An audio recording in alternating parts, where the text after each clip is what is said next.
Des produits de première qualité, premier choix, marque originale. Baolay manolotra anao ny fampalalam-baovao. Baolay, toujours meilleur. Portes, fenêtres, volets roulants, véranda, rideaux métalliques, tôle, vitres, soc à vitres, très sincèrement. Ny fampalalam-baovao iarahanao amin'ny soka vitre. Ity misy vaovao savony spesial aingam-piasa no sady mora mandroatra. Savony spesial manolotra ho anao ny fampalalam-baovao.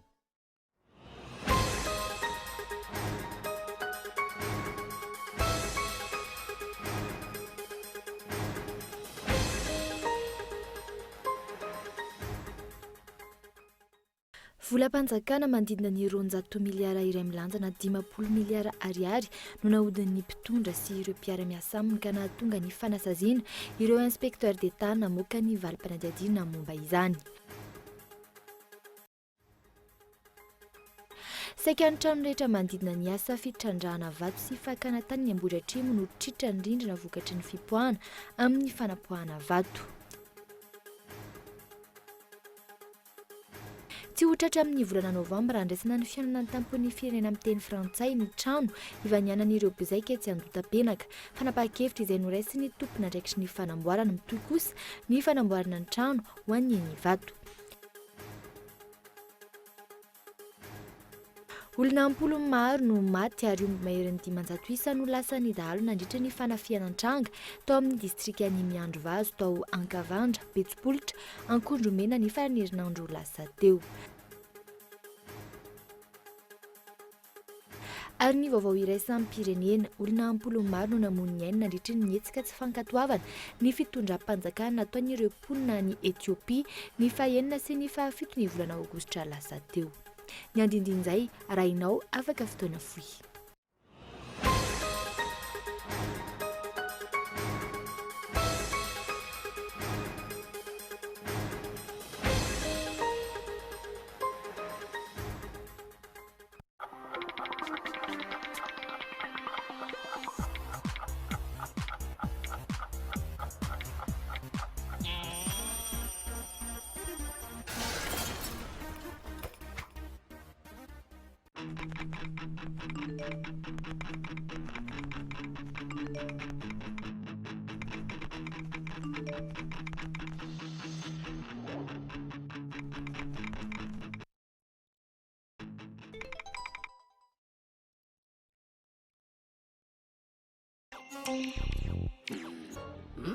Ok, on détourne leur attention et on prend les manettes.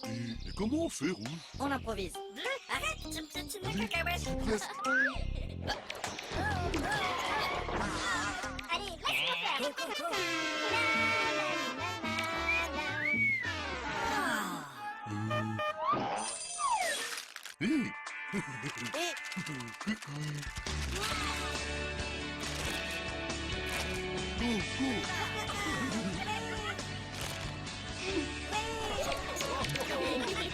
M&M's, le plaisir que l'on partage.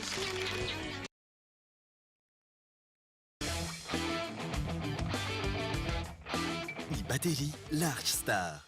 Batterie tsy mila entretien. Misy alliage plomb calcium ahafahana mametra ny fampiasana rano ho vitsy. Large Star manana fitehirizana sy rafi-pamokarana avo lenta ka kely foana ny herilany ary maharitra hatramin'ny avo 10 eny ny batterie Large Star. Kalitao iraisam-pireneny amin'ny vidiny tena mirary. Large Star.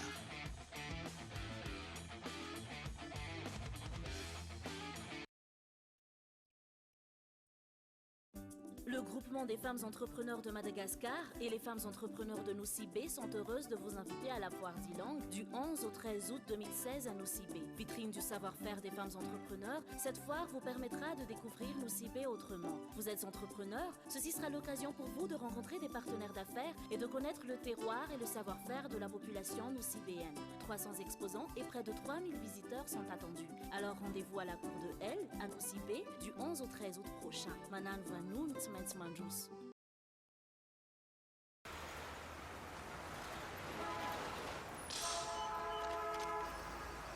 Découvrez le délicieux goût de coco, léger, frais, qui vous fait voyager.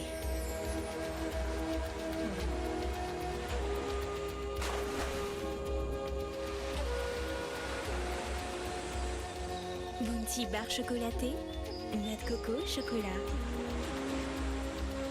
Bounty, un goût de paradis.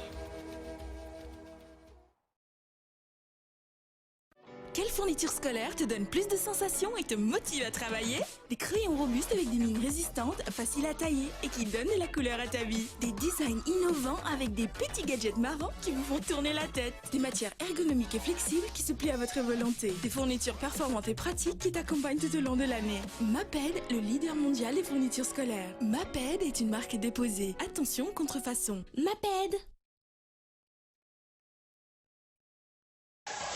À l'égard des produits haut de gamme à l'esthétique soignée, Baolai exploite les meilleures technologies hautement novatrices. Le subwoofer JYO vous offrira une qualité sonore exceptionnelle. Son design épuré, sa forme compacte et son élégance s'invitent en toute harmonie dans votre salon pour profiter du meilleur acoustique. JYO, représentant exclusif, Baolai. Baolai, toujours meilleur.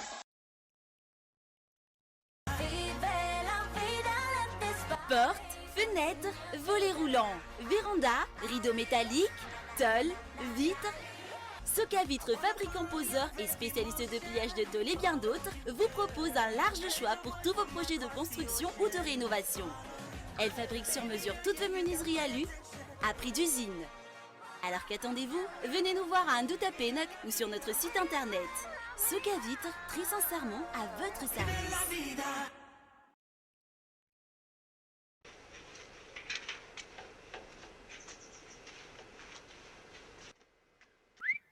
Tsara kosa izy zany. Ino io loko io azafady? Primokat io ramsa. Aiza no aza ahitana an'io? Ahitana azy daholo ny quincaillerie rehetra izay mahazatra anao. Sura mihitsy amin'ilay lavako azy. Merci e. Mono misy an'le Primokat ato aminareo? Ie, misy ka. Amin'ilay inona ny tindra amsi? Za manko mila mandoko vavahady ary mila maromaro mihitsy. Misy sady misy amin'ilay eto amin'ny vitsara io. Sady mora le izy.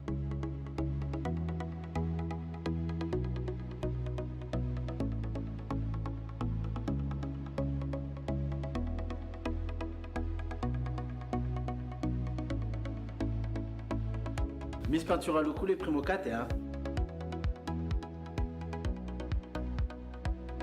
Exigez la gamme de peinture Primokat chez votre revendeur habituel. Primokat, une valeur sûre pour toutes les surfaces.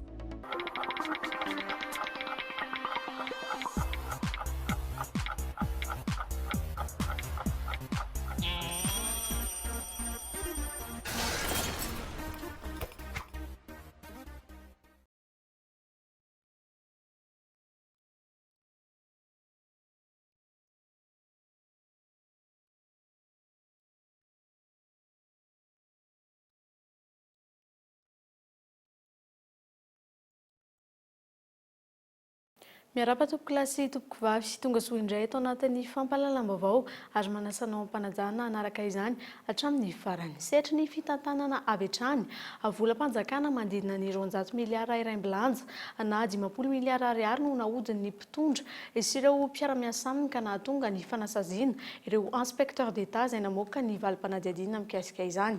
Ara-dalàna ny asa nataon'izy ireo raha nambaran'ny mpisolo vavy saingy ny tsy nihaino izany ireo mpitondra na ny fampiatsona na ny sazy izay nomena azy ireo dia tsy ara-dalàna avokoa raha nambaran'ireo mpisolo vavy Androany Kaiton Antranjilavo. Vola mitentina 200 miliara iray-bilanja na 50 miliara ariary no voalaza fa voahodikodina teto amintsika taorin'ny fanadihadiana navoakan'ireo inspecteur d'État. Izy ireo izay namoaka ny vokatry ny fanadihadiana sy nanao ny asa ny ara-dalàna indray anefa no voantsoka natao fanadihadiana. Tsy ara-dalàna izany hoy ireo mpisolo vavy azy ireo. Ankoatr'izay, niakatra conseil de discipline ireo inspecteur d'État ireo. Conseil de discipline izay tsy ara-dalàna ihany koa. Mahazatra moa sy ny lalàna zany normalement reny zany dia any amin'ny toeram-piasana no atao. Any toeram-piasana zany ma zany hoe raha any amin'ny toeram-piasan'ny inspecteur général d'État zany dia hoe ny Antanina reny zany tokony atao zany raha ny marina. Dia izy moa zany tany Avoloha mba tsara fantatra zay hoe tany Avoloha natao izy. Dia rehefa hanomboka moa izy dia tsy maintsy misolevehana zany zay. Zany hoe tsy maintsy jerevana hoe inona ny zavatra tokony tsy ara-dalàna ao anatin'ilay izy. Manana ny lalàna fe azy ny inspecteur général d'État zany, inspecteur d'État rehetra. Io mantsy misy ny ny texte moa zany misy texte maromaro asa raha hoe ilaina moa tarisan'izany reny mantsy ny ataontsika hoe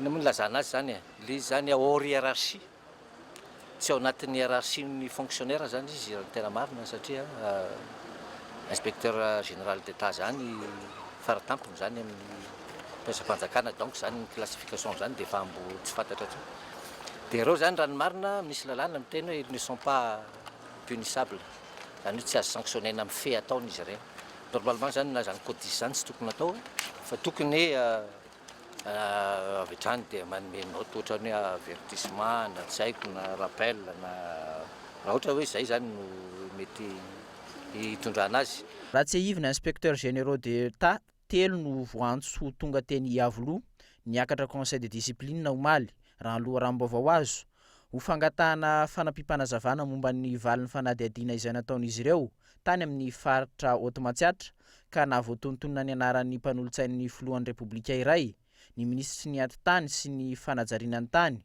ary olona maro akaikin'ny fitondrana no antony izany volam-bahoaka no ahodik'odin'ny mpitondra sy ireo mpiara-miasa aminy ka tsy tokony ho ekeny izany na amina apetrakinareo aminay na apetratsika amin'ny tompona andraikitra apetraky ny vahoaka satria zay mbola averina fe volam-bahoaka io fa zadino ça parle de quelques des centaines de milliards le vola tratran'zareo reo ka ireo vola reo ve zany zao ataona fotsiny apetraka am'izao modi tsy fantatra modi tsy hita satria ranona sy ranona nanao an'le izy ka zay manao hoe mangataka anareo zay hoe andrisika ny tompona andraikitra satria zay fomba fitenina zao de mampandrisika koa zay nareo koa andrisika ny vahoaka hitaky hoe aiza naren'le vola reo tedavo ny tompona andraikitra satria efa hita izy ireo azajanona am'izao fotsiny io fa tohizy io zavatra io fa tsy ekena izao zavatra zao zay zany momban'le izy satria ninina zavatra resana tsy rariny raha ohatra apetraka fotsiny am'izao zavatra efa natomboka rehefa nahitana zavatra tsy mety de satria ranona de ajanona fotsiny am'izao le raharaha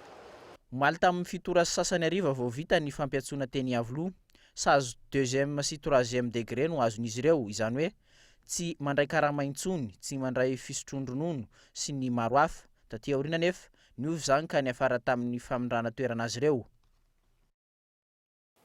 fa tsy ho tratra amin'ny volana novambra andraisana ny fionana antampon'ny firenena amin'ny teny frantsay ny trano izay ivanianan'ireo mpizaika etsy Andotapenaka fanapa-kevitra izay noraisy ny tompona andraikitra ny fanamboarana ny fodrafitrasa etsy ankilany ihany koa dia mitohy ny fanamboarana ny trano andraisam-bahiny eny Ivato tokony hisy ny mangarahara amin'ny fampiasam-bola amin'ny tsiraraha ity raha ny fanazavan'ny mpandinika ny fiainam-pirenena iray fanadiadiany Mikael Ramarla toy izao ny zava-misy ety Andotapenaka herinandro maromaro izay tsahatra ny asa fananganana ny village voara trano atsangana manokana andraisana ny fiaonam-bean'ny tany miteny amin'ny teny frantsay ny mpiasa miditra sy mivoaka ao ihany vitsy de vitsy tsy toy ny tamin'ny voalohany na andro na alina niezaka naka fanampim-baovao teny anivon'ny Seimady amin'ny fanamboarana io trano io mpanao gazety eto amin'ny Cool TV saingy tsy nahazo fanazavana momba izany tsy nisy tompona andraikitra afaka nanome vaovao momba ny fandrosoan'ny tetikasa io na ho tratrara-potoana amin'ny volana novambra na tsy araka ny angom-baovao azo anefa olana ara-bola no mahatonga ny asa miantona tahaka izao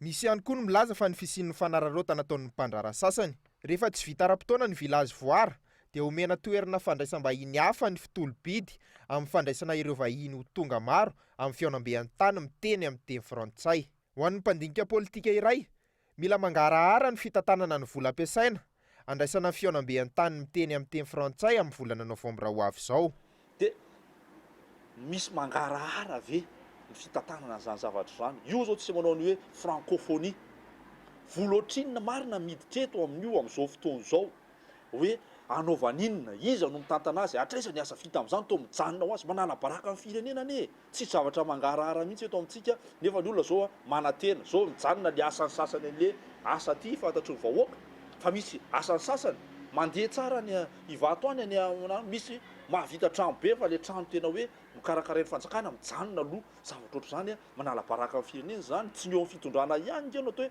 malagasy fa iza ianao isika rehetra malagasy ataovy mangarahara ny zavatra rehetrarehetra resaka vola sanatria ny orinasa Seimady no nanamboatra ny village voara amin'ny ankapobeny miantona ny asa ary ahina tsy ho vita ara-potoana ny trano fandraisam-bahiny toeram-pivarotana entana vita malagasy efitrano fijerena sarimihetsika ary toeram-pivarotana maro no hita ao amin'ity village voara ity mbola lafy ny politika izay hatrany mijery sy maneho hevitra ary manaraka ny fiainam-pirenena ny vahoaka amin'izao fotoana izao. Samy mandray anjara amin'izany avokoa izy ireo ary raha ny hita ihany koa eto andrenivohitra dia mivoaka tsikelikely ireo vondron'olona sy fikambanana samihafa maneho ny zava-misy eto amin'ny firenena sy manohitra ny fitantanana. Mikaela Ramarlahatrany.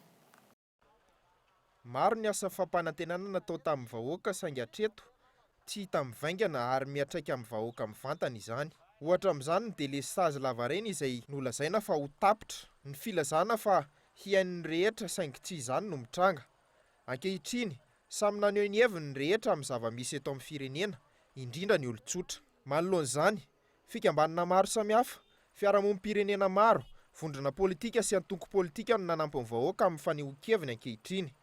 Roa taona sy tapany taty aoriana no nisian'ny fitondrana, saingy tsy hita hatramin'izao ny figokan'ny malagasy ny harena sy ny zava-misy eto amin'ny firenena raha ny nambarany teo anivon'ny avitra ho an'ny firenena. Antoko izay voalohany nilaza fa mpanohitra ary mandray anjara amin'ny fanehoan-keviny amin'ny fiainam-pirenena. Ny antony dia tsy mahazo setra mihitsy na tsy migioka ny tombontsoa amin'izany ny vahoaka malagasy. Izay ny tena olana ho an'ny fitondram-panjakana ankehitriny toa ka ilazan'izay satria ny fitondrana ankehitriny io dia fitondrana tsy manana foto-kevitra mazava entina hitondrana ny firenena, entina tena hanomezana fahafapo na fandrosoana ho an'ny vahoaka malagasy. Ny zavatra rehetra nataon'ny fitondram-panjakana tao anatin'ny 2 taona sy tapany dia tsy misy miatraika any amin'ny vahoaka malagasy zany ninona fanapahan-kevitra nataon'ireo, na fanapahan-kevitra araka ny lalàna zany, na fanapahan-kevitra ara-ekônômika ny raisin'ireo. Eny fa ny ao anatin'ny sosialy aloha dia efa hitantsika ny tsy fandriam-pahalemana, ny fahoriana fidanga amin'ny vidim-piainana ankehitriny, ny fanapahan-kevitra rehetra ny raisin'ny gouvernemanta ny Andriamatoa Rajonary Mampianina dia tsy misy fiantraikana na fitsinjovana ny tombontsoan'ny vahoaka raha tsy teny akoatra ny jirama ankehitriny izay miakatra, ny solika izay miakatra, ny fanapahan-kevitra raisina fa hoe ampiakarina ny vidin'ny jirama dia tsy any amin'ilay tokony ampiakarina azy ampatanjaka an'ilay orinasa ny jerena fa vao mainka ara miatraika fahoriana any amin'ny vahoaka.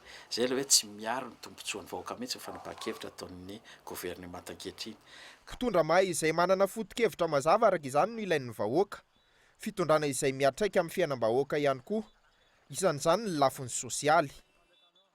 Fampanantenana pôkaty no ataon'ny filoham-pirenena hoy ny filohan'ny federasion'ny gadra politika raha nanontaniana momba ny fampihavanam-pirenena androany. Ankoatra izay ihany koa misy mizana tsindrinila eo amin'ny fitantanana ny firenena ka tsy ahafahana mametraka ny fitoniana ara-politika. Tokony hatsapa tena mitondra ka hijery ny tombontsoa ho an'ny besin'ny maro fa tsy ny tombontsoa ny mitsy. Fanadiadiana Gaetan Andriantsilavo.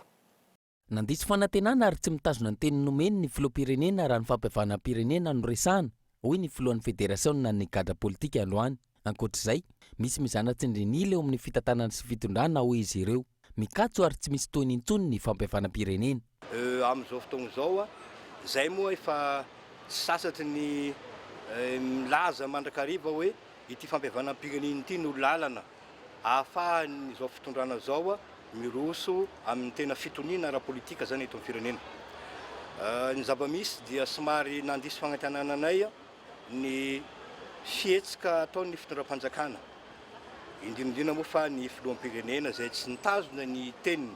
Rehefa nandeha ilay projet de loi na ilay volavolan-dalàna ametrahana ny fampihavanam-pirenena dia toa lasa narirarira ilay volavolan-dalàna na ny proposition amendement nataonay ary dia tsy mba nojerena ary hitantsika amin'izao fotoana fa mikatso tanteraka izany fampihavanam-pirenena zany izay iverinay fa laharam-pahamehana tokony natao. Raha ny tena marina ary tokony niditra tamin'ny session extraordinaire teo anivon'ny Assemblée nationale ilay fandaniana ilay volavolan-dalàna kanefa dia mikatso izy amin'izao fotoana izao. Ny zavatra mampalahelo koa dia izao, raha mijery itsika maheno anareo mihainao manjery fa misy ireo olona zany izay niaram-boina takanay koa ireo AV7 zany izay nomeny ny fanjakana tombony iantohana omena vola isam-bolana ary omena asa mihitsy ary amin'izao fotoana izao manambola hanaovana an'izany ny fanjakana. Izay gadra politika izay anisany antony na tonga ny AV7 tsy nisy ny AV7, tsy nisy ny tamin'ny 2009 raha tsy nisy ny 2002, raha tsy nisy ny tolona tamin'ny 2002 tsy nisy ny 2009. Nefa mahagaga fa ireny no omen'ny fanjakana tombondahiny amin'izao fotoanga zao ary misy aza voenareo vaingana taminao manjery fa omena asa omena vola isam-bolana ireny fa maninona le fanjakana manao an'izany nefa fanjakana tsy tokony anavakavaka zany ka izay garde politique moa ao anatin'ilay fédération zany sy ny victime satria fa mitsangana maneran'ny Madagasikara ny fanapakevitra ny braonay tsy afaky ny manapakevitra ireriny tenako fa amin'ny roa herinandro eo angamba dia anao fivoriam-be zahay dia aorin'ny fivoriam-be zay ho ataonay eto Antananarivo izay anasana nireo namana avy any amin'ny faritany io tonga eto dia aorin'izay zay mandray fanapakevitra indrindra na ny fanapakevitra politique koa satria fantareo tsara fa tsy afaka misaraka amin'ny rahampirenena ny garde politique zay no nampigady anay resaka politique noho izany manana ny fomba fijerinay koa zahay amin'izay mety fahitanay ny rahampirenena amin'izao fotoanga zao. Raha tsy ivona isy ny fivoriam-be izay ataon'ireo garde politique eto Madagasikara ny volana septambra ho avy izao andinihana ny tokony atao ahafana maneho hevitra manoloana ny fitondrana sy ny fitantanana ny firenena amin'izao fotoana izao. Eo ihany koa ny fitadiavana vahaolana ho fampandrosoana ny firenena indrindra ny fametrahana fitonina eo amin'ny sehatra politika. Hatreto manodidina ny 3,000 ireo garde politique manerana ny nosy mivondrona ao anatin'ny fédération. Lafim-baovava kosa indray saiky ny trano rehetra mandidina ny asa fitrandrahana vato sy fakana tany eny Ambohidratrimo no mitritra vokatry ny fipoahana amin'ny fanapoaham-bato. Raha ny fantatra dia orinasa sinoa iray no manatanteraka ity asa ity izay tetika asan'ny filoham-pirenena no atao amin'ireo vato sy tany izay alaina onona saina. Toy izao ny fahasimban'ny trano ety Ampanataovana sy Akadimbazimba, fokontany manodidina ny fitrandrahana vato sy fakana tany ity. Ny fipoahan'ny vato mafy miteraka ovitra amin'ny tany rehefa manodidina no anton'izao raha nambaran'ireo mponina eny an-toerana. Ankoatr'izay, misy amin'ireo mponina eny an-toerana no tojon'ny tsy fahasalamana vokatry ity fipoahana ity. Velotaraina araka izany izy ireo ary miantso ny fandraisana andraikitra avy amin'ny ambaratongam-pahefana. Jaly zay satria amin'ny Antananarivo zay mbola fito zay mbola mitonatona karina ety ambony etsy. Li zany zao le trano zany zao raha araka le hita teo fa misy eo amin'ny enina eo ngamba na mahery raha le mitritritra ireo fa misy ny avatela hita hoe misokatra lehibehibe kokoa izany io. Dia li zany ho vovaindra raha vao misy midina ety ny androm-panjakana hoe mba mahenoheno dia hovainy na le firefitry le vato ary na le firefitry ny vato zany fa tapitra amin'ny tritra daholo reo trano reo na misy le taty ariana vao niorina manara-penitra le vibra zany enjana be. Misy ihany koa ny fanotofana tanimbary eny an-toerana izay tanterahan'ity orinasa sinoa ity hatrany, tany izay misy an'olon-tsotra. Ahina ihany koa ny fikorontanan'ny fambolena izay mila rano amin'ny faritra manodidina vokatry izao fanotofana izao. Le resaka amin'ny fanotofana an'ilay tany ety zany zao, raha vao tonga zany zao fahavaratra dia ahina mihitsy fahasomban'ny fambolena ety. Satria le tanimbary tototra daholo ety tsisy intsony le andehanan'le rano le mba miparitaritaka. Dia ny rano any nefa rehefa avo be ny orana midina be misesitra be. Dia zay ny avy any ambony ery tsy rehefa mifaty daholo le varon'olona amin'le tsy tafavoaka intsony le izy. Mbola tsy voatototra moa zao le anay fa le misy an'olona sasany tamin'ny lenanay zany efa voatototra daholo zany dia efa mipetrapetraka fotsiny zany zao ny olona ety aminay zao amin'ny lenam-boly iny. Efa nisy trano ary tao nitotofana nasorona dia nitotofana tambary rehetrarehetra vilena vary rehetrarehetra iny efa nisakana daholo tsy mahazo mamboly. Misy ara moa mangazy ny olona sasany tamin'ireny voatototry ny tany eo satria mangazy mbola tsy azo adino fa mbola kely mbola voatanora kely. Sasany namboly haricot-vert maraina manisy zezika eo manondraka ny riva voatototra le haricot-vert sy harana kely namboleny tao. Miteraka fikorontanana amin'ny andavanandrom-piainan'ny mponina ety ihany koa ny fivoahana amin'ny tranon'izy ireo amin'ny isaky ny amin'ny 7 ariva. Fotoana izay isian'ny fanapoahana ka tsy maintsy mivoaka ny tranony rehetra mamonjy toerana avo. Ny ao anivon'ny kominina Ambohidratrimo sy ny orinasa sinoa eny an-toerana izay mampanantena fa horaisin'izy ireo an-tanana ny fanarenana ireo trano rehetra hiaran'ny fahasimbana. Tsy hita hatramin'izao ireo mponina trany. Mponina izay mankasitraka tanteraka io fitrandrahana izao hoy ny ben'ny tanàna. Tena marina dia misy trano mitritra tokoa. Misy ny fahasimbana amin'ny trano manodidina. Tiako nefa mampafantatra eto fa io carrière dia nifampiarahana tamin'ny vahoaka ary hatramin'izao ny vahoaka dia miteny mihitsy hoe Andriamatombo ben'ny tanàna aloha itony asa. Indroa isan'andro ny fanapoahana vato mampitaraina ny mponina ny fipoahana faharoa izay tanterahina amin'ny 7 ariva. Fotoana tokony hipetrapetrahana akahana aina na isakafoanana saingy voatery mivoaka ny trano mianika avoana ho fisorohana loza mety ateraky ny fipoahana. Orinasa sinoa CRBC no manao ny asa fitrandrahana sy fakana tany eny Ambohidratrimo raha ny fanangonam-baovao nataonay. Miandry ireo mponina amin'ny fandraisana andraikitra eo anivon'ny commune sy ny orinasa CRBC amin'ny fanarenana ny trano fonenan'izy ireo. Fa tsy misy ny rafitra mazava najariana ny tanàna ampilaminana ihany koa ny fifamoivoizan'ny fiara sy ny olona ary ny fananganana trano eto an-drenivohitra. Isan'ny ahitana taratra izany tsy firindran'ny fifamoivoizana any amin'ny lalana izay mampifandray ny Sorano sy Beorilika raha manaraka ny sisiny Boasara. Narindra Randrianomanana no mitondra ny fanadihadiana. Aiza ny toerana natokana ho an'ireo mpandeha tongotra ety amin'ny lalana manamorona ny tsenan'ny Boasara. Izay hatrany ny fanontaniana mipetraka rehefa mandalo ety ka mijery ny fanamboaran-dalana. Noho izany, velotaraina ny olona mampiasa ny lalana iny. Tsy misy sisin-dalana, any ka ny ilo eo ampovoany no ampiasain'ny mpandeha tongotra. Tsy mazava ho an'ny olon-tsotra ny fandaminana apetraka eto Sorano. Vao may nasiana ty anina ampovoany ity zany izy dia vao may metery be ilay lalana fa tsy hitako ilay tena fivoaran'ilay izy. Hitako izay tena vahaolana amin'izy satria ohatran'ny vao may ary ilay izy compliqué be amin'ilay loha taloha. Tokony hoe ilay taloha ihany aloha ny hitako mety fa ilay anina fotsiny amboarina ilay circulation. Ilay circulation ihany ny amboarina fa ilay taloha ihany mety. Ohatran'ny tsy hitako izay ohatran'ny hoe natao ilay lalana nefa ohatran'ny vao may ary tery ihany raha fahitako azy aloha amin'izao. Izao hitanareo izao. Voka-dratsiny lasa miafy be ilay olona mandeha tongotra. Mijaly mihitsy izao mpandeha amin'izao. Fa tsisy idira mpivarotra mihitsy izao raha fahitako azy tsisy mpivarotra efa mpandeha mihitsy izao no mijaly amin'ilay nanamboarana an'ilay lalana. Izao dia ny mpivarotra eny ambony trottoir tsy fifanajana mifamoivoizana moa andanin'izay rehetrarehetra fa fanjakana ny embouteillage dia milamina. Mikorotana ny rafitry ny tanàna noho ny tsy fisiany drafitra mazava entina andaminana ny olona sy ny fiara ary ny fananganana foto-drafitrasa. Miteraka olona sy mampitombo ny teti-bola, ilaina hirosona amin'ny fanamboarana foto-drafitrasa iray ny tsy fandrindrana ny fanazariana ny tanàna nisy teo aloha sy ankehitriny.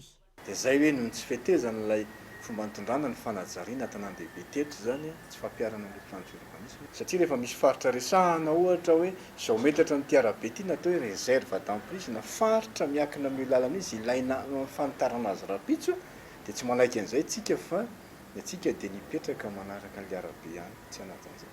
Dia rehefa rapitso zany anitatra lalana tsika dia ho sahira mety. Dia izay ny fampitandremana ny olona rehetra zany izay mipetraka amin'ny premier plan rehetrarehetra manoloana ny voie publique dia miomany ianao fa rapitso ianao rehefa isy fanitarana dia tratra an'izay mety ho fanitarana izay. Ka ny fahendrena dia ny manaja n'ilay alignement misy réserve d'emprise miala amin'ilay faritry ny arabe hoe firy metatra aiza nataoko ny nataniko ario aiza nataoko ny foto-drafitrasa anatin'ny permis de construire mazava be hoe firy metatra miala ny arabe ianao nafaka manorina.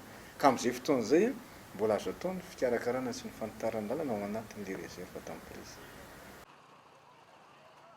Mbola lavitra ezaka ny fanajariana ny tanan-dehibe sy ny toeram-ponenana. Ohatra amin'izany tsy ahitana vahaolana maharitra, manoloana ny fifamoivoizana, ny tsena, ny fanamboaran-dalana eto an-drenivohitra. Manampitrotraka izany ny tsy fampiarana sy tsy fanajana ny lalana velona. Fa manamafy ny ahany amin'ny fisian'ny voka-dratsy amin'ny rano noho ny fitrandrahana volamena ho Soamamanina, ny collectif tany mangataka ny mangarahara mikasika ny valin'ny étude d'impact environnemental izay nataon'ny orinasa sinoa ny eken'ny ONE na ny Office national de l'environnement io fikambanana miaro ny tontolo iainana io. Fanadihadiana Boazy Razanatsoa.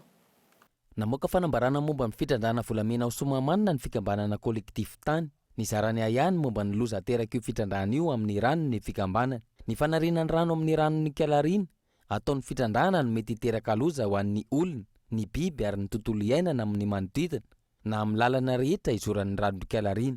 Araka ny loharanom-baovao azo ny fikambanana, tokony hanangana toerana fanadiovana ny rano maloto avy nampiasainy ny orinasa mialohan'ny ny hanariany ny rano. Angatan'ny fikambanana ny mangarahara momba ny fanadiovana ny rano maloto mialohan'ny hanariana azy ao anatin'ny rano ny Kalarina. Angatany hatrany ny mangarahara momba ny fanariana ny rano io satria ny rano ny Kalarina dia mifandray amin'ny Onibe, Ikopa, Betsiboka mialohan'ny hatongavana any amin'ny Canal de Mozambique. Commune maro amin'ny faritsy Tasy, Bongolava, Betsiboka ary Boeny no voakasika izany rano maloto avarina avy amin'ny rano ny Kalarina izany. Araka ny nambaran'ny collectif tany, karemine 7 hatreto no hita ao amin'ny fitrandrahana ao Andravolobe. Ireo karemine 7 ireo anefa dia mila rano hatramin'ny 720 metatra toratelo isan'andro anadiovana ny fitrandrahana ary ampiasain'ny olona mitrandraka. Anahoana araka izany ny olan'ny rano amin'ny faritra rehetra voakasika izany raha toa ka hiakatra ho karabine 720 izany izay azo ny mpitrandraka. Loharano aiza no ampiasaina amin'izany kareminier 720 izany. Anahoana ny filanimponina rano hoanina, ny amboleny sy ny iompiny. Mangataka hatrany ny mangarahara momba ny fitrandrahana ny kolektif tany, indrindra momba ny étude d'impact environnemental ny fitrandrahana. Lafa mavao hafa kosa indray tsy ampiovana inona ny fampiakarana ny vidin-jiro izay no navaly ny 40,900 olona izay nanaova ny agence capsule sy ny Cool TV fanadihadiana ny amin'ny fanontaniana hoe izy fiantraikany amin'ny tolotra omeny Jirama ve ny fampiakarana ny vidin'ny herinaratra. Mikael Ramalano mitatitra izany. Sa rehefa sakafon'ny vahoaka malagasy isan'andro ny fisian'ny délestage na ny fatapahan-jiro lava reny. Tsy vita an'izay fa mbola nampiakarina ihany koa ny vidin-jiro. Manoloana izany, nisy ny fanadihadiana nataon'ny agence capsule ny arahana ny asa tamin'ny Cool TV. Olona 700 isa no nametrahana fanontaniana mitovy ny hoe izy fiantraikany eo amin'ny tolotra omeny Jirama ve ny fampiakarana ny vidin'ny herinaratra. Ny 800 n'ireo olona no nanilaza fa tsy ampiovana inona na inona ny fampiakarana ny vidin-jiro. Ny eo ihany no eo. Ny 20% laza fa ho ratsy tantana ny vola ary tsy andeha any amin'ny lalana tokony alehany. Ny 70% kosa no manaiky satria anana vola anatsarana ny fotodrafitrasa ny orinasa Jirama. Na izany aza, ireo mivelona amin'ny asa tena amin'ny atoandro no tena voalohany amin'izany. Ny sanga amin'le resaka délestage moa zany dia rehefa délestage dia efa tsy maintsy mijanona ny asa. Ray aloha zay. Janona ny asa dia efa tsy miasa aloha ianao fa miandry izay sitrapon'ny Jirama eo. Ny ahy moa zany raha ny anazy ao jerevako hoe raha vahaolana raha hoe misy ny délestage zany tokony ezahana foana zany tsy ela be zany le izy efa mba misy atao hoe farafa atao hoe elana zany mba hoe adiny ray eo zany raha hoe tena ela satria misy maharitra adiny 3 farafa elana zany oa fara mba misy lasaka izay tsy maninona. Na lasa misy fiantraikany mafy be mihitsy izy aminay satria hitanao nay zany io zany fivelomanay dia na ny asa ataonay ary lasa misy taraiky satria ny asa zany enjehana amin'le hoe vola dia ohatr'izay le izy. Raha misy ny délestage dia efa tonga zany dia tsisy asa ho raisina intsony mihitsy eo satria tapaka ny koraha dia le olona tsy apiditra asa tony efa tapaka ny koraha dia efa tsy tratra le asan'olona dia efa kotiny maty zany ny asan'olona n'izay fotoan'izay. Fandrandrana eo amin'ny mpitantana eo anivon'ny Jirama sy ny tompony andraikitra isan-tsokajiny kosa no tokony atao raha ny fanazavan'ireo olon-tsotra sasany. Ary tokony hanararaotra ny fampiasana ny vola anamboarana ny fitaovana efa simba efa ela izay. Tsisy vahaolana mihitsy izy tompony eo ambony eo ihany no tena mahalala an'io e. Fa tsy misy vahaolana io. Fa rehefa izy ny karakara sy mampiena an'io dia eny io asondrotra io. Fa madinika mijaly loatra na amin'ny jiro, na amin'ny rano, na amin'ny inona. Izay ny amin'ny vahaolana fa tsy misy an'izany. Ohatra ny Jirama tokony anamboatra ny fitaovana na hividy fitaovana vaovao satria efa tsy mifanaraka amin'ny zava-misy amin'izao tsony fitaovana izay efa nampiasain'ny Jirama hatrizay. Izay angamba no ataoko hoe izy. Samy manana ny heviny rehetra amin'ity resaka vidin-jiro sy délestage ity. Raha ny hita teto dia ny vahoaka madinika hatrany no mijinja ny voka-dratsiny izany. Efa misy ny fitaovana maro ahazoana herinaratra na avy amin'ny masoandro na avy amin'ny rivotra saingy tsy ny sarababem-bahoaka no mahatakatra ny vidin'izy ireny. Fa manimba ny fidiram-bola n'ireo mpivarotra sakafo masaka ny fahatapahan'ny rano izay mateti-piavy eto an-drenivohitra sy ny manodidina miteraka olana ihany koa amin'ny fitsinjarana ny rano ny fahatapahan-jiro izay mitranga eo anivon'ireo surpresseur raha ny fanazavan'ny tompony andraikitry ny Jirama. Fanadihadiana. Sahirana amponina eto an-drenivohitra izay miankina amin'ny rano Jirama ny fiainany, indrindra ireo mpivarotra hani-masaka. Matetika tapaka ora maro ny rano na andro na alina. Voatery mitady vahaolana hafa izy ireo satria ny asa tsy maintsy atao, ny rano ilaina, ny mpanjifa fa itsakilan'izay mila tazomina. Izay zany efa manao réservation ana rano mihitsy ny eo satria izay misy fotoana be client dia tsy maintsy manao réservation ana rano. Dia rehefa lany tanteraka le rano réservenay eo dia izay vao maka rano any ambany any Analakely any mitady pompe izay misy rano. Matetika misy fotoana ihany zao izy le tena tapaka firy andro iny le misy pompe vaky izay dia tamin'izay ihany zao hitako hoe tena tapaka le rano fa na izany ary manao réserve foana izay mba hialana amin'ny tsy fisian-drano.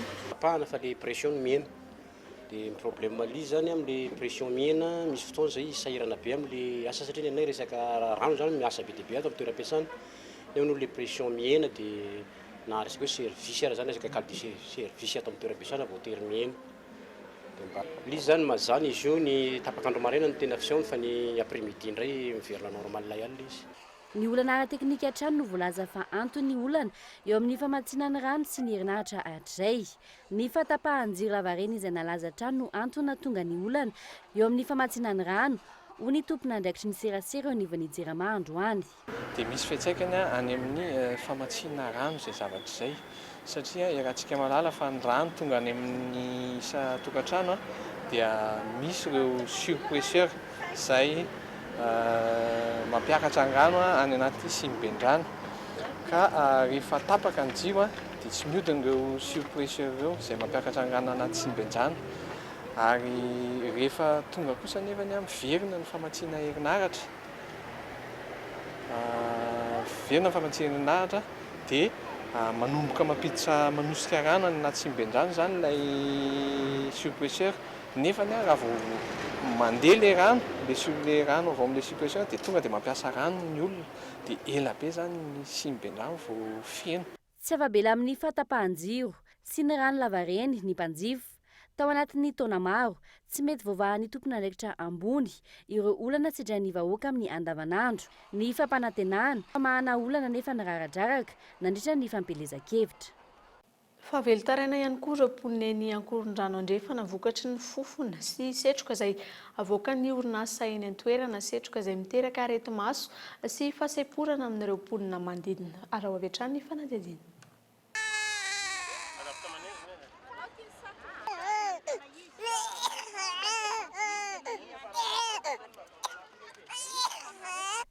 Santoneny amin'ireo aretina mahazo ny mponina ety an-toerana ny mahazo ity zaza ity. Tsy fahazakana ny setroka avoakan'ny orinasa eny amin'ny manodidina no nahatonga izao areti-maso izao.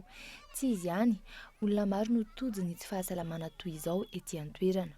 Be dia sepotra ho vitanà zao tsy mahatsangana ela tsony fa dia voatery nangalana saiza mihitsy. Zay le izy. Ka mba iangaviana zany e.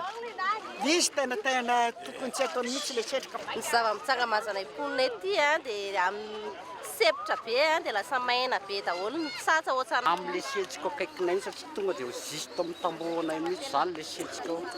Tsaly ray manontolo mihitsy. Ohatrany aty amin'ny tamena be ty misy le mandoro varahana indray nefa tsy le amin'le varahana le izy zany fa tonga dia ay avao amin'io anatin'le ano anaty tamboho ao. Le aretina ny any amin'ny dokotera mpone sepotra mikohoka daholo ny any. Efa nisy ny fitsidiana ny orinasa no tanterahin'ny tompona andraikitry ny fokontany sy ireo mponina ny famidiniana momba ity raharaha ity. Andro vitsivitsy taorian'izay niverina indray ny setroka mankarary. Ny orinasa efa nandehanana tao mihitsy ary nisy tena mponina niaraka taminay tao fa dia manazava zareo fa kitay no adoranao. Ya, nefa le izy rehefa heno aty avelany zany dia maheno fofona simika zay dia zay no tsy tatan'ny olona zany. Teraka aretina mihitsy le izy. Fangatanay zany mba najanonana an'le setroka ny orinasa na azo atao hoe mba afindra toerana ny orinasa fa tsy mety amin'le fahasalamana mihitsy le izy. Miantso ny fandraisana andraikitry nyreo ministera voakasika ity raharaha ity araka izany ireo mponina. Tamin'ny androany nanatanteraka fanangona tsonio fanoherina ny setroka mamparary izy ireo. Fitaovana simika sy gazoal no ampiasain'ireo orinasa ary mahatonga aretina maro isan-karazany araka ny filazan'ny mponina. Andrasana araka izany ny toy ny Ny asa mifandраika amin'ny lalam-piofanana fitantanana ny mpiasa na ny gestion des ressources humaines kosa no entina aminao ato anatin'ity fanadihadiana manaraka ity. Isan'ny miantoka ny faharetan'ny orinasa iray sy mandrindra ny fiarahamonina eo amin'ny mpiasa sy mpampiasa ny fananany orinasa olona afaka misahana izany asa izany ny université tsy miankina hatreto no ahitana ity sampam-pampianarana ity ary ankavitsiana ihany koa ireo tanora malagasy no mirona amin'izany fanadihadiana. Mifamatotra amin'ny fiainan'ny orinasa na miankina amin'ny fanjakana na tsy ny fisiana tompon'andraikitra misahana manokana ny mpiasa na ny misahana ny gestion des ressources humaines. Ankoatra ny fampidirana sy ny famolavolana ny karama, isan'ny andraikiny ihany koa ny miantoka ny firindran'ny fiarahamonina ao anaty orinasa iray, ny fifandraisana eo amin'ny mpiasa sy ny mpampiasa. Ilaina ihany koa ny fananana izany ao anatin'ny orinasa sy ny fitsabahana amin'ny andraikitra.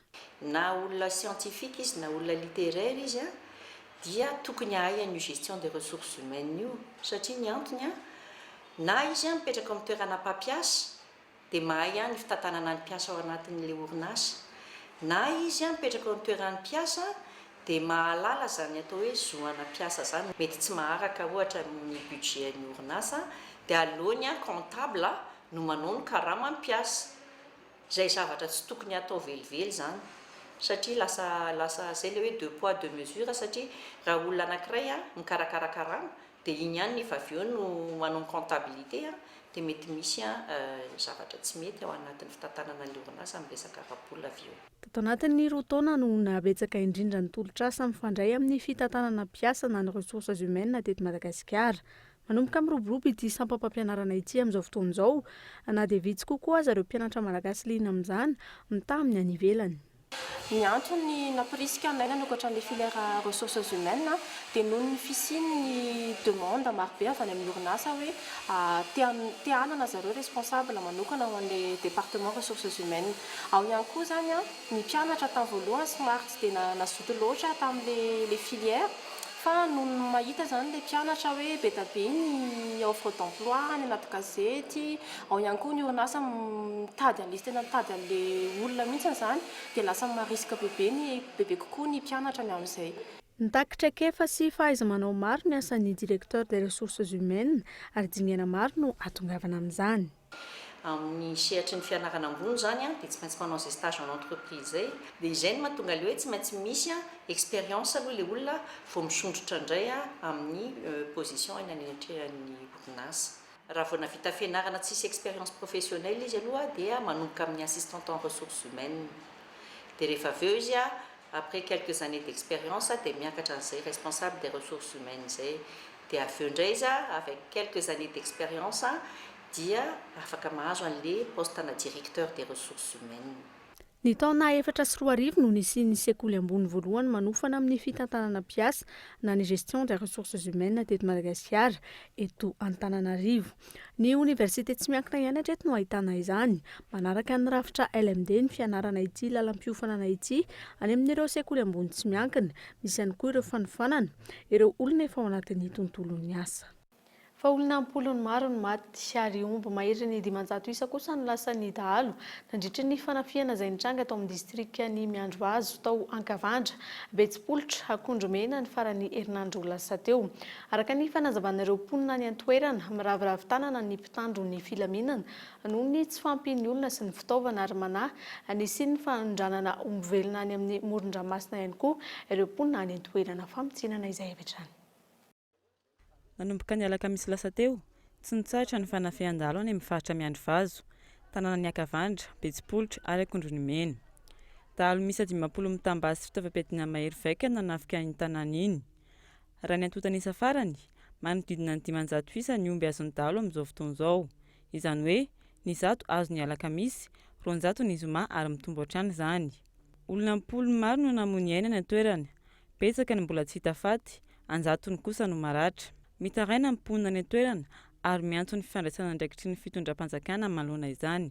Ny mera moa meran'ny Betsipolitra, meran'ny Akavandra dia anisany efa napita hafatra taty amin'ny fitondrany, namita hafatra amin'ny ministre ny gendarmerie, hatrany amin'ny premier ministre misy aza. Dia efa mangataka izahay zany mba ho afaingainana zany zay ny malakilaky zany zay famonzegnana ety zay satria mizaly vahoaka satria ireo dahalo ireo zany dia tena mivalapatra misy magnano olo sy olo misy zany amin'izao fotoana zao. Zay zany zavatra angatanay. Raha ny fanazavan'ny mponina trany, tsy ampy ny fandraisana andraikitry ny fitondram-panjakana. Manano sarotra ny fiadiana amin'ireo dahalo ihany koa ny fahavitsin'ny mpitandro filaminana ny antoerana. Ny fampiasana helikoptera ny vahaolana ahafahana mahita sy manakana ny dahalo amin'ny kizo izay misy azy. Fa ny problème amin'io zavatra io zany angamba mitady appui aérien ireo mpitandro filaminana ireo resaka hélicoptère satria tsy samy risque be ny aigny izy am'le noho tsy fisian'izay hélicoptère zay ka zay mba anerana ny fitoeram-panjakana mba handefa haingana zay hélicoptère zay. Ny renfort moa avy ety Tananarivo dia efa hatramin'ny afako maly ny tonga any an-toerana fa tsy mbola tena mahasamby tsofoka satria miandry an'le hélicoptère hanao appui aérien zany a mba hijerevana ny position exacte an'ireo dahalo reo zay ngamany. Tsy voalohany no misy trangana tsy fandriam-pahalemana tahaka izao any amin'ny faritra fa olana maritra kosa no hondrasan'ny vahoaka manoloana izany. Maresaka avy any ivelany kosa indray olona ampolony maro no namony ainy nandritra ny hetsika tsy fankatoavana any fitondram-panjakana izay nataon'ireo mponina ao Etiopia ny fahaenina sy fafito aogositra lasa teo. Hetsika izay nomeloany manam-pahefana eo afovoany andrefana sy any avaratry Etiopia. France 24. Voarakotry ny ramandrika ny hetsika nataon'ny mponina ao Etiopia ny fahaenina sy fafito ny volana aogositra lasa teo. Tsy fankatoavana ny fitondram-panjakana ny an-toerana nahatonga ny hetsika. Tao amin'ny faritra Oromo sy Amrano ny atomboan'izany. Raha toa ka nidina an-dalambe ireo mponina manohitra ny fitondrana, nanokatra ny fitifirana avy hatrany ny mpitandro ny filaminana tany an-toerana. Raha nitatitra navoaka ny Merera Godina 12 farafahakeliny ny olona namony ainy vokatry ny mbalana nahazo azy ireo tao amin'ny faritra Oromo. Raha nitatitry ny diplomaty iray tao Addis Abeba kosa 740 no namony ainy tao Oromo sy Amra, izany hoe 220 tao Oromo ary 510 tao amin'ny manodidina ny Nekempe. Manodidina ny 500 isa ireo mponina nidina an-dalambe ny sabotsy lasa teo tao amin'ny Meskel Square mialohan'ny fanaparitahan'ny mpitandro ny filaminana azy ireo. Nitoy alahady ny fidinana an-dalambe tao Amra. Namoizana ain'olona miisa 17 ankilany ny fihetsiketsehana nataon'ny vahoaka tao amin'ny tanànan'ny Baidar, izay nahatonga ireo olona amina miliara maro nidina an-dalambe ny alahady lasa teo raha tsy ahivina. Nanapaka ny fifandraisana amin'ny alalan'ny internet sy finday nandritra ny 7 ora ny fitondram-panjakana vokatry ny hetsika ataon'ireo mponina manohitra ny fitondrana ireo. Tompoko kilasy tompoko vavy mialohan'ny sarana amin'izao alina izao dia ndeha ofitsinina aminao ireo vaovao nisongadina ho an'ny androany volam-panjakana manodidina ny 200 miliara iray-bilanja na 50 miliara ariary no nahodin'ny mpitondra sy ireo mpiaradia aminy ka nahatonga ny fanasaziana ireo inspecteur d'État namoaka ny valim-panadihadiana mikasika izany. Teny Ambohidratrimo kosa indray dia saika nahitana fitiarana avokoa ireo trano manodidina ny fitrandrahana vato sy tany izay ataon'ny Sinoa eny amin'ny manodidina. Tsy ho tratra amin'ny volana novambra izao kosa ny trano izay indrasam-bahiny amin'ny fandraisana ny fihaonam-be ny francophonie etsy Andohatapenaka ary olony ampolony kosa no matsy ary omby mahery ny 500 isa no lasa ny dahalo nandritra ny fanafihana tao amin'ny distrika ny Miandrivazo tao Ankavandra. Izay ihany koa tompoko kilasy tompoko vavy no entina manakatona tanteraka ny fampahalalam-baovao ho an'ny androany. Ny tena kosa dia mametraka ny veloma ho amin'ny manaraka indray. Veloma tompoko.